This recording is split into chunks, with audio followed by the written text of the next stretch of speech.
కొన్నేళ్ల సంది రామ్ గోపాల్ వర్మను నమ్మి చాలా మంది హీరోలు జీరోలైండ్రు.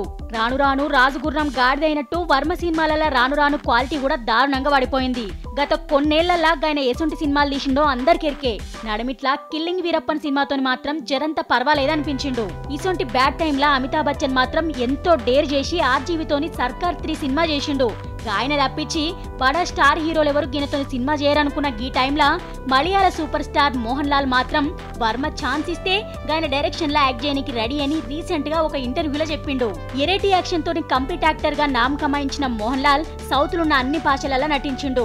హిందీలో కూడా రామ్ గోపాల్ వర్మ డైరెక్షన్ లో వచ్చిన కంపెనీ మూవీతో పాటు ఆజీవిక ఆగ్ సినిమాలా ఇంపార్టెంట్ రోల్ చేసిండు. గా తర్వాత హిందీలో ప్రియదర్శన్ డైరెక్షన్ లో వచ్చిన తేజ్ మూవీలా ఒక ఇంపార్టెంట్ క్యారెక్టర్ చేసిండు.